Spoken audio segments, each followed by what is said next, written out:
The frozen breath of Private Thomas Mitchell hung in the air like ghostly whispers as he peered through the dense Ardennes forest on the morning of December 16th, 1944.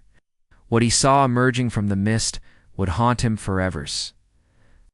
Of German soldiers advancing through the snow-laden trees, their Feldgrau uniforms barely distinguishable from the winter shadows. The largest German offensive on the Western Front since 1940 was about to begin. And Mitchell was witnessing the opening moves of what would become known as the Battle of the Bulge. The silence of dawn shattered as the first artillery. Shells screamed overhead. General Hasso von Manteufel's 5th Panzer Army had launched Operation Watch on the Rhine. Adolf Hitler's desperate gamble to split the Allied forces and recapture the port of Antwerp, along an 85-mile front stretching from Monschau in the north to Echternach in the south. Over 200,000 German troops surged forward in what Hitler believed would be Germany's last chance to avoid total defeat. Lieutenant Colonel Hurley Fuller of the 110th Infantry Regiment felt the ground tremble beneath his boots as German Tiger tanks rumbled through the forest clearings. The Americans had been caught completely off guard. Intelligence reports had suggested the Germans were incapable of mounting such a massive offensive. Yet here they were, 3 full armies of 6th Panzer Army under Joseph Dietrich Manteufels, 5th Panzer Army, and the 7th Army commanded by Erich Brandenburg, rolling forward with frightening precision. The American 8th Corps, stretched thin along the supposedly quiet Ardennes sector, found itself facing an overwhelming force. Major General Troy Middleton had positioned his troops, expecting nothing more than routine patrol activities. Instead, his men were now fighting for their lives as German paratroopers dropped behind Allied lines and panzer divisions punched through weakly defended positions. According to historical accounts detailed in Stephen Ambrose's Band of Brothers, the initial German assault achieved complete tactical surprise, with many American units overrun before they could mount effective resistance. Captain William McKinley of the 28th Infantry Division watched in horror as his communication lines were severed by German commandos. The enemy had infiltrated deep into American territory, wearing captured uniforms and spreading confusion among the ranks. Colonel Otto Skorzany's Operation Grief had unleashed English-speaking German soldiers behind Allied lines, creating paranoia and mistrust that would plague American forces for days to come. The weather conspired against the Americans as well. Heavy cloud cover prevented Allied air support from responding effectively, grounding the fighter bombers that had dominated German forces throughout the autumn campaign. Snow fell steadily, transforming the battlefield into a frozen hell, where visibility dropped to mere yards and supply lines became treacherous ice-covered paths as darkness fell on that first day. The German advance had created a dangerous bulge in the Allied front line, hence the battle's eventual name. The towns of Sankt Vith and Bastogne stood directly in the path of the German juggernaut, their capture essential to Hitler's plan. These road junctions controlled the vital supply routes that would determine whether the offensive succeeded or failed. In his command bunker, Field Marshal Gerd von Rundstedt studied the tactical maps with growing concern.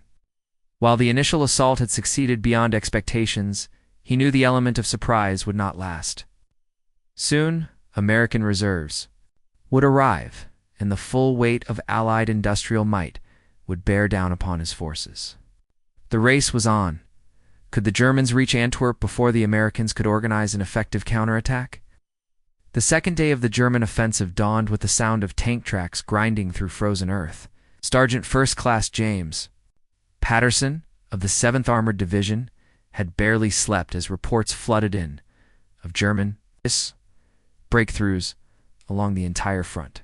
The situation was deteriorating rapidly. American commanders were scrambling to understand the scope of the enemy assault. General Omar Bradley, commander of the 12th Army Group, initially dismissed the attack as a limited spoiling offensive. However, as reports continued arriving throughout December 17th, the gravity of the situation became undeniable.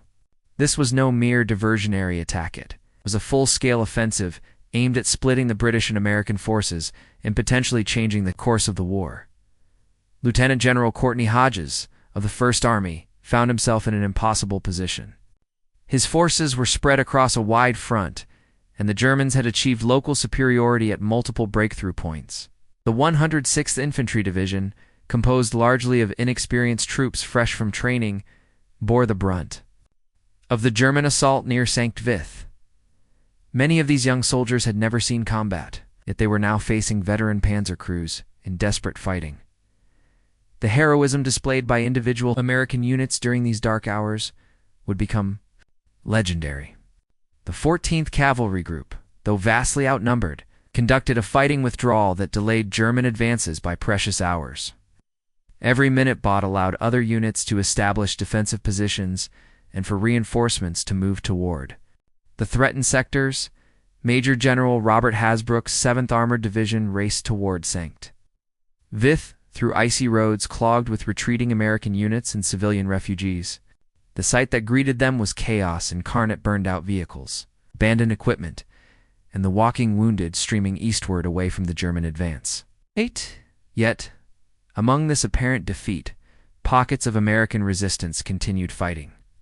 With remarkable tenacity, military historians, as documented in Hugh Cole's official U.S. Army history, the Ardennes, Battle of the Bulge, credit these initial delaying actions with preventing complete German success in the opening phase of the offensive. The German plan relied heavily on capturing American fuel supplies. As their own reserves were critically low, Kampfgruppe Peiper, commanded by Lieutenant Colonel Joachim Peiper of the 1st Panzer Division, Live Standard Adolf Hitler, spearheaded the northernmost advance.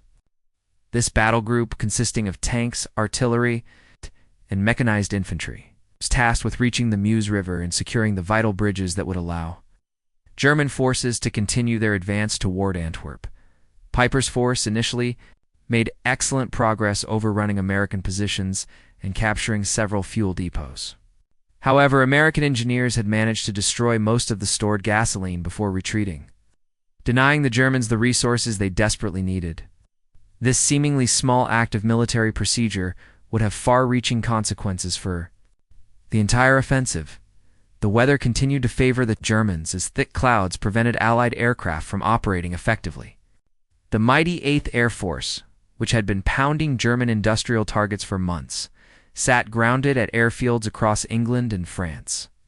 Without air support, American ground forces had to rely solely on their own resources to halt the German advance. Communication breakdowns plagued American efforts to coordinate an effective response. Many units found themselves cut off from higher headquarters, forcing local commanders to make critical decisions without complete information about the tactical situation. Radio equipment failed in the extreme cold, telephone lines were cut by German infiltrators, and courier routes became impassable due to enemy action. As night fell on December 17th, the German advance had penetrated nearly 20 miles into American-held territory at some points. The bulge in the Allied front line was becoming more pronounced with each passing hour. American casualties were mounting rapidly, with entire companies disappearing from radio contact as they were overrun or forced to withdraw.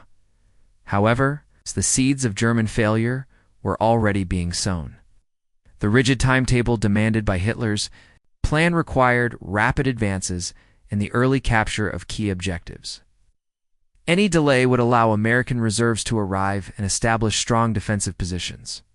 The courage of individual American soldiers fighting desperate delaying actions across the Ardennes was buying precious time for the Allied High Command to organize an effective response to this unexpected threat. December 18th brought no relief to the beleaguered American forces defending St. Vith.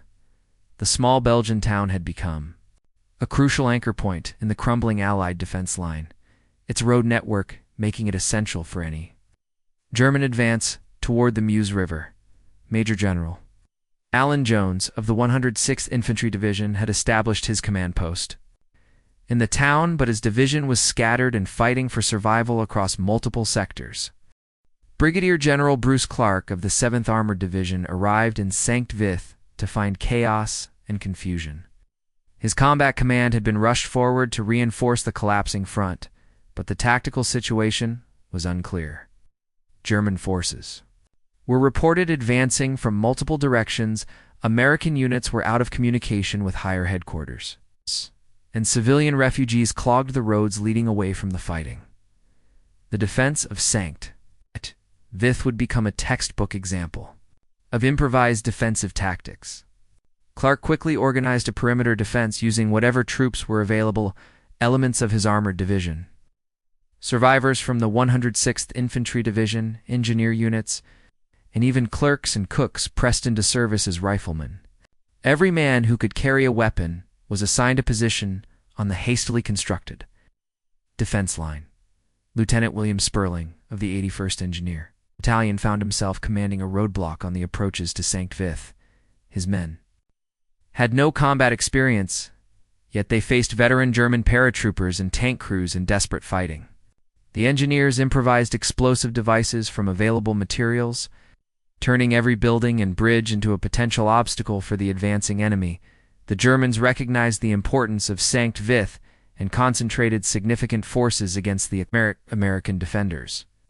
Elements of the 18th and 62nd Volksgrenadier Divisions, supported by tanks from the 2nd Panzer Division, pressed their attacks throughout the day. Artillery barrages shattered buildings and created rubble-filled streets that became additional obstacles for both sides. As recorded in the combat history of the 7th Armored Division, the defense of St. Vith demonstrated how determined resistance could disrupt enemy timetables, even when facing overwhelming odds. Colonel Gustin Nelson of the 112th Infantry Regiment organized the defense of the eastern approaches to the town. This regiment had been decimated during the initial German assault, but the survivors fought with the desperation of men who knew retreat meant abandonment of their comrades. Every house became a fortress, every street corner a potential ambush site. The bitter cold added another dimension to the suffering of both armies. Weapons froze and required constant maintenance. Vehicles refused to start, and frostbite casualties mounted rapidly among troops, forced to remain in exposed positions. Medical supplies ran dangerously low, as aid stations were overrun or forced to evacuate repeatedly. Captain James Thompson of the 23rd Armored Infantry Battalion witnessed the remarkable transformation of civilian structures into military strongpoints.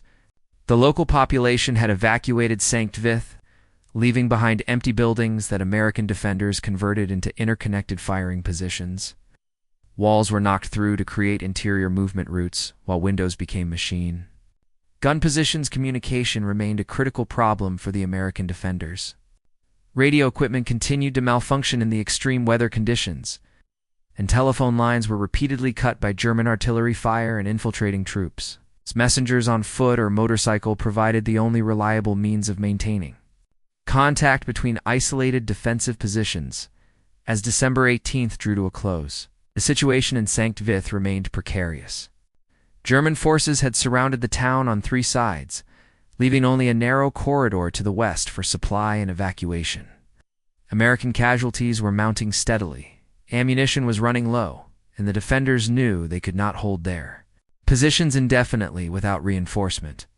However, every hour that St. Vith remained in American hands was another hour gained for the overall Allied response to the German offensive.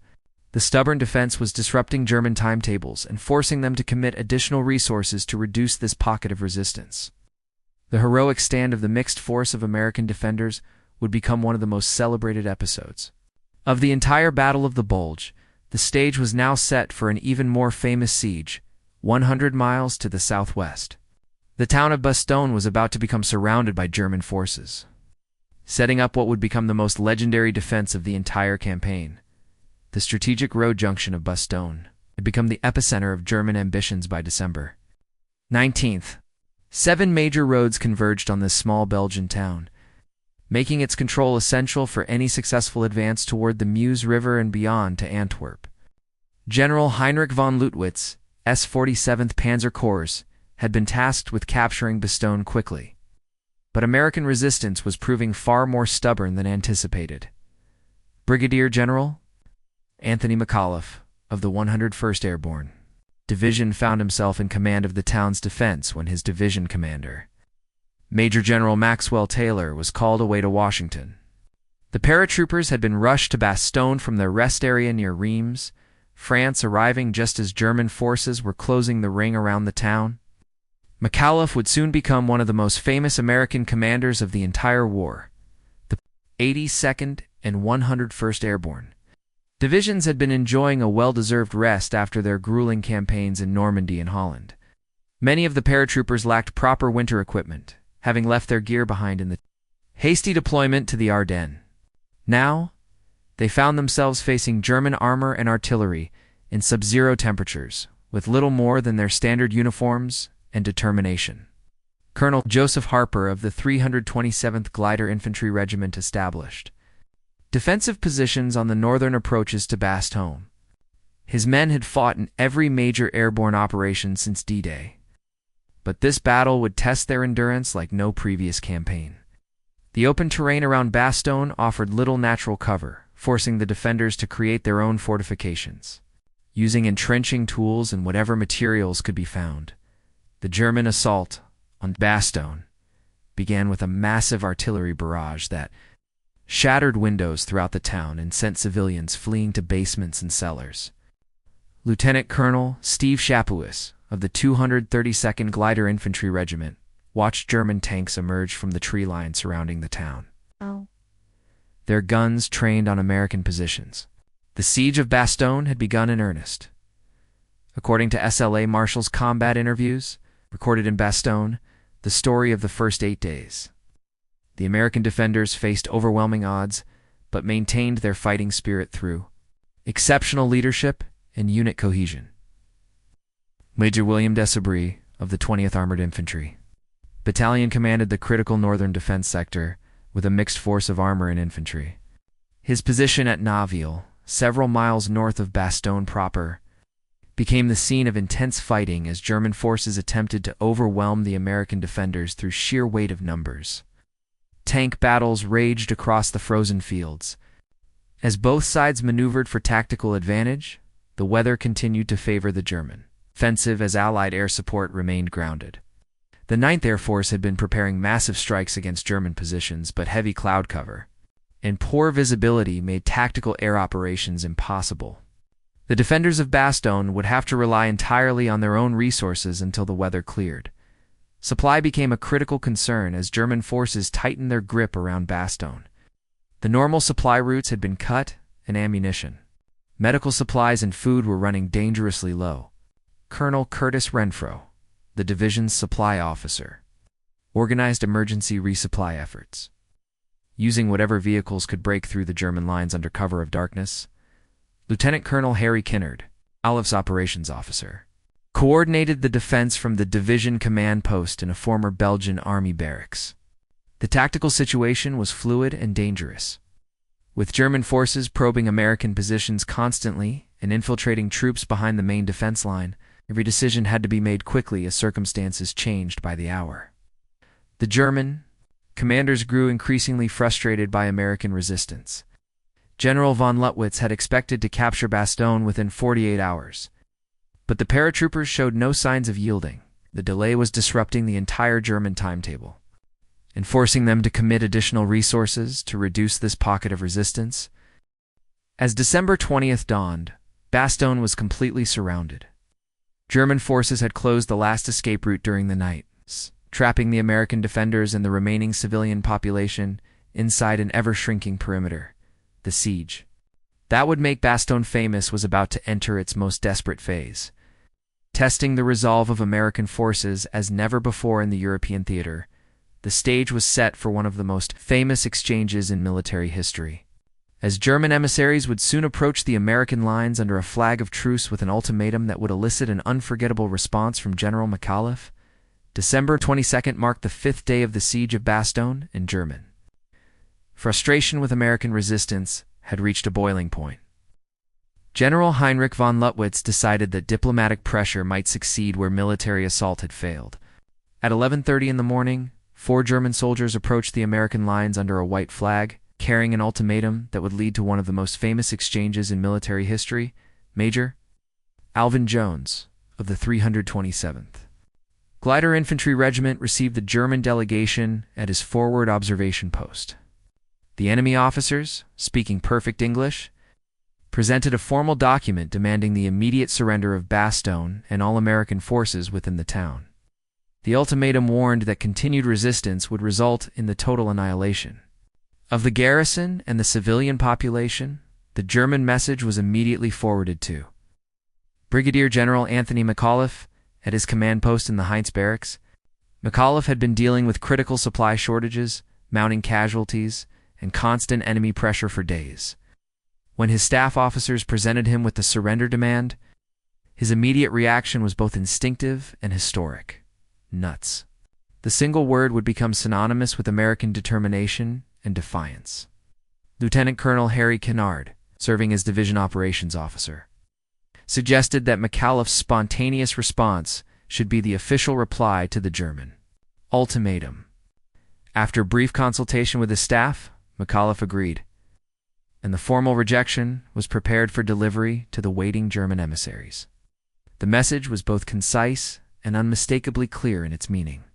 Military historians, as documented in Leonard Rappel's official account, Rendezvous with Destiny, A History of the 101st Airborne Division, note that McAuliffe's response perfectly captured the spirit of American resistance during the siege. Colonel Joseph Harper of the 327th Glider Infantry was selected to deliver the American response to the German delegation. Harper had been fighting continuously since the siege began and embodied the determination of the entire garrison. When the German officers requested clarification of the meaning of nuts, Harper's explanation was equally direct and unambiguous. The rejection of the surrender demand galvanized American morale throughout the besieged perimeter. Word of McAuliffe's response spread quickly among the defenders, reinforcing their determination to continue fighting despite overwhelming odds. The paratroopers had earned their reputation as elite troops through previous campaigns, and they had no intention of surrendering their first, made a defensive battle. German reaction to the American defiance was swift and violent. Artillery barrages intensified throughout December 22nd, with particular attention paid to suspected American command posts and supply areas. The Luftwaffe managed to mount limited air attacks despite weather conditions, dropping incendiary bombs that started fires throughout the town and added to the civilian suffering. Captain James Parker of the 463rd Parachute Field Artillery Battalion coordinated defensive fire missions from his observation post in Bastones Church Tower. American artillery, though limited in ammunition, proved highly effective in breaking up German infantry attacks and forcing enemy armor to maintain respectful distances from the American perimeter. Every shell had to count as resupply remained impossible. The medical situation in Bastogne was becoming critical as the siege continued. Major John Pryor, the division surgeon, had established aid stations in basement locations throughout the town, but medical supplies were nearly exhausted. Wounded American soldiers and German prisoners required constant care, straining the limited resources available to military medical personnel. Supply shortages affected every aspect of the defense. Ammunition rationing forced American troops to choose their targets carefully, while food supplies dwindled to emergency rations, supplemented by whatever could be found in abandoned civilian stores. The cold weather compounded every problem, causing weapons to malfunction and increasing the number of frostbite casualties. Despite these hardships, American defensive positions remained intact as December 22nd ended. The German ultimatum had been rejected decisively, and the garrison continued to hold all critical road junctions leading through Bastogne. Every hour of continued resistance was disrupting German timetables and providing Allied commanders with additional time to organize relief efforts. Unknown to the besieged defenders, massive American reinforcements were already moving toward Bastogne. General George Patton's Third Army had been redirected from its planned offensive in the Saar region and was racing northward through Luxembourg. The relief of Bastogne was about to become the focus of one of the most dramatic military operations of the entire war, while the defenders of Bastogne endured their ordeal. One of America's most aggressive commanders was orchestrating a rescue operation that would become legendary in military annals. Lieutenant General George Smith Patton, Jr., commanding the Third Army, had received orders on December 19th to cease his offensive operations in the Saar region and redirect his forces northward to relieve the besieged garrison.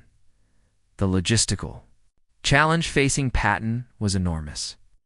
His entire army, over 250,000 men, with thousands of vehicles, had to execute a 90-degree turn in the middle of winter and advance over 100 miles through difficult terrain. Most military experts considered such a maneuver impossible under the prevailing conditions. Patton had built his reputation on accomplishing the impossible. Major General John Milliken's 3rd Corps spearheaded Patton's advance, with the 4th Armored Division, under Major General Hugh Gaffey, leading the drive toward Bastogne. The tankers faced not only German resistance, but also treacherous road conditions as ice and snow made vehicle movement extremely hazardous. Tank crews worked around the clock to maintain their equipment in sub-zero temperatures. Colonel Creighton Abrams of the 37th Tank Battalion, 4th Armored Division, emerged as one of the heroes of the relief operation. His combat command fought through determined German resistance along the main road from Arlon to Bastogne, destroying enemy strongpoints and clearing obstacles that blocked the American advance. Abrams would later become one of America's most distinguished armor commanders. The German forces defending the approaches to Bastogne fought with desperate courage, knowing that American success would threaten the entire southern flank of their offensive. The 5th Paratrooper Division and elements of the 26th Volksgrenadier Division established strong defensive positions designed to halt Patton's advance and maintain the siege of the surrounded garrison. According to Martin Luminson's comprehensive study, The Patton Papers, the Third Army's change of direction represented one of the most remarkable logistical achievements of the entire European campaign. Captain William Dwight of the 8th Tank Battalion led his company through the village of Sibrit on December 23rd, encountering fierce German resistance from dug-in anti-tank guns and Panzerfaust teams. The fighting was house-to-house in many cases, with American tank crews dismounting to clear buildings while maintaining their vehicles and supporting positions. Weather conditions began improving slightly on December 23rd, allowing limited Allied air support to resume operations. The 9th Air Force managed to fly several hundred sorties against German positions, providing close air support for Patton's advancing columns and beginning resupply drops to the defenders of Bastogne. The psychological impact of resumed air operations was enormous for both sides. Colonel Wendell Blanchard of the Combat Command Reserve, 4th Armored Division, coordinated multiple attacks against German positions south of Bastogne. His forces faced determined resistance from veteran German units that had positioned themselves in strongly fortified villages along the relief route. Each objective required careful planning and violent execution to overcome enemy defenses. The race against time intensified as December 24th approached. Intelligence reports indicated that German forces were preparing a major assault against Bastogne, potentially using every available resource to crush the garrison before relief could arrive. Patton pushed his commanders to maintain maximum pressure. Despite mounting casualties and equipment failures, Lieutenant Colonel George Jaques of the 51st Armored Infantry Battalion fought through the village of Chaumont, clearing German positions that overlooked the main road to Bastogne. His infantrymen worked closely with supporting tanks to eliminate anti-tank guns and machine gun nests that threatened the American advance. The coordination between armor and infantry proved essential for success. By Christmas Eve, Patton's forces had advanced to within 5 miles of Bastogne's perimeter. German resistance was stiffening as additional enemy units were rushed to block the American relief effort, but momentum clearly favored the attacking forces. Radio contact had been established with McAuliffe's headquarters, providing hope for the besieged garrison. The stage was set for the climactic breakthrough that would relieve Bastogne and begin the German retreat from their farthest advance. Christmas Day 1944 would witness the dramatic conclusion of one of the most famous sieges in American military history. As Patton's Third Army completed its remarkable march to rescue the surrounded paratroopers, Christmas Day, December 25, 1944, dawned clear and cold across the Ardennes battlefield. For the defenders of Bastogne, it marked the 9th day of their heroic siege, while General Patton's relief columns were poised for the final assault that would break through German lines and end the isolation of the surrounded garrison. First, Lieutenant Charles Boggess of the 37th Tank Battalion, 4th Armored Division, would earn his place in history at 4:50 that afternoon when his Sherman tank, nicknamed Cobra King, smashed through the final German roadblock, made contact with American paratroopers defending Bastone's perimeter. The siege was officially broken after 200 hours of desperate fighting. The breakthrough came after intense fighting throughout. Christmas Day.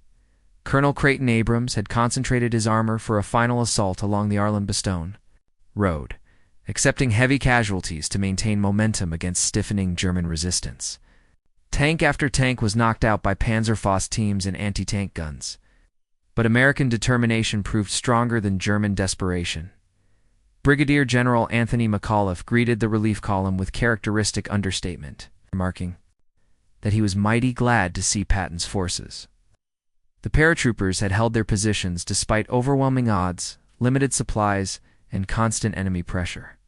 Their heroic defense had disrupted German timetables and contributed significantly to the ultimate failure of Hitler's last great offensive. The relief of Bastogne marked the beginning of the German retreat, but fierce fighting continued throughout.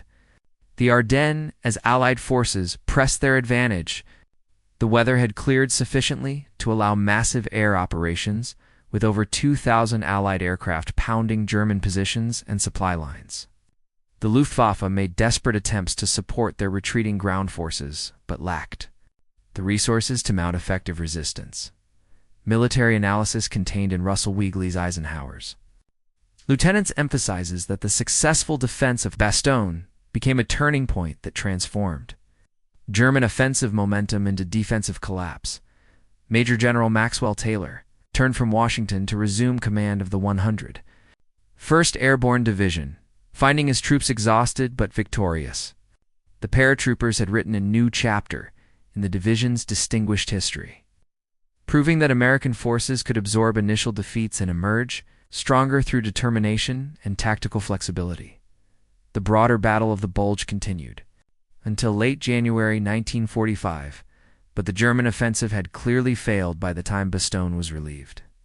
Hitler's gamble had cost Germany its last strategic reserves without achieving any of its objectives.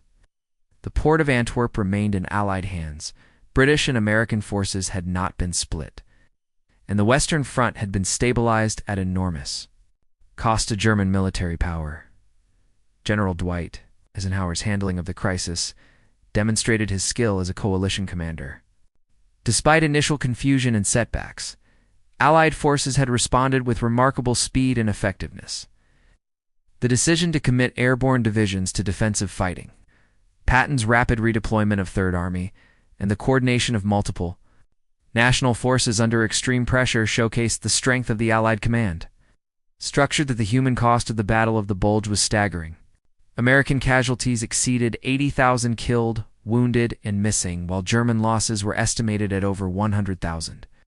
Civilian casualties in Belgium and Luxembourg added to the tragic toll of Hitler's final offensive in the West. However, the strategic implications were clear. Germany had expended its last reserves in a failed gamble that hastened the end of the war. Colonel Robert Sink of the 506th Parachute Infantry Regiment reflected on the transformation his men had undergone during the siege. They had entered Bastogne as veteran paratroopers with extensive combat experience. But they emerged as legends whose story would inspire future generations of American soldiers. The frozen fight in the Ardennes had tested their courage, found it sufficient for any challenge. As January 1945 began, Allied forces resumed their advance toward Germany with renewed confidence. The Battle of the Bulge had proven that American forces could absorb initial defeats and emerge victorious through superior leadership, logistics, and fighting spirit. The road to final victory in Europe was now clear, though it would require 3 more months of fierce fighting to bring the war to its conclusion. The legacy of the Battle of the Bulge, particularly the defense of Bastogne, would endure as one of the finest examples of American military valor. The men who fought in the frozen forests of the Ardennes had demonstrated that democratic armies could match the dedication and sacrifice of totalitarian forces when fighting for principles they believed worth defending. This historical account draws upon official military records, combat interviews, and post-war analysis to present an authentic narrative of one of World War II's most significant battles. The courage and sacrifice of all participants, American and German alike, deserve remembrance and respect from future generations.